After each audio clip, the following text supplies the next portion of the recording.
Hello mga kapiks, for today's video ay meron po ulit tayo ditong portable pressure washer na ayaw gumana. At gagamit tayo dito ng multi-tester para malaman natin kung bakit nga ba ayaw gumana.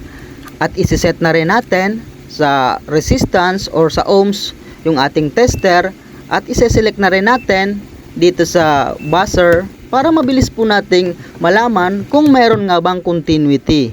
Kagaya niyan, maririnig po natin yung buzzer kapag mayroong continuity. Ilalagay lang po natin yung magkabilang tester natin sa dulo ng ating plug at i-on off natin at ayan nga po, wala po siyang resistance reading. Kaya bubuksan na po natin para malaman natin kung ano nga bang problema nito sa loob.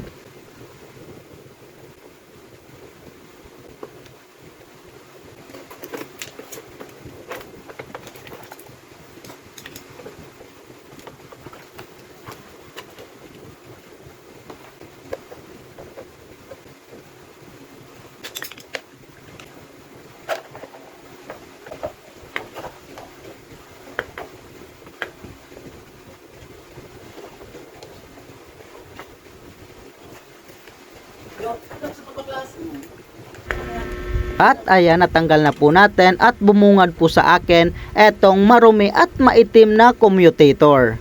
Kaya't gagamit po tayo dito ng sanding paper o liha para linisin etong commutator natin at lumabas yung kulay tanso na original na kulay niya. At eto nga, maitim na maitim etong liha natin. Kaya't ulit-ulitin hanggang matanggal yung itim at lumabas yung tunay niyang kulay para mas maganda ang contact ng ating carbon brush. Ayan, malinis na po siya. Ayan, malinis na po. At kapag ganyang kulay na ay pwede na po yan. Kaya testerin ulit natin yung dulo ng ating plug at i-on off natin. At dito wala pa rin po siyang pagbabago. Ibig sabihin may iba pa po siyang problema. Dahil kahit i-on off natin ito ay wala pa rin po tayong resistance reading.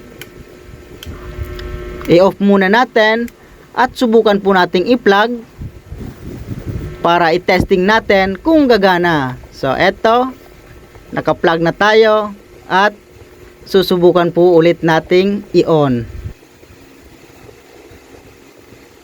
I-on na natin at ayan, kumislap at umikot lang ng saglit. Ibig sabihin, mukhang may problema tayo dito sa ating carbon brush. Kaya i-check po natin etong carbon brush kung manipis at pudpud na.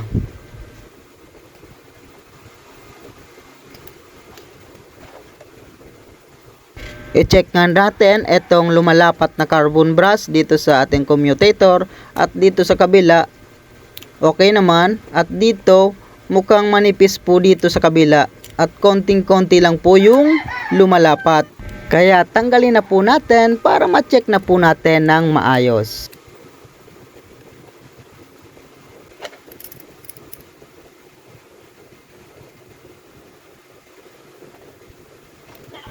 At ayan po siya, medyo manipis na po yung ating carbon. At ito naman sa kabila ay mas manipis. At isa pa pong naging problema ay natanggal na po yung kumukonekta sa carbon brush natin at dito sa terminal.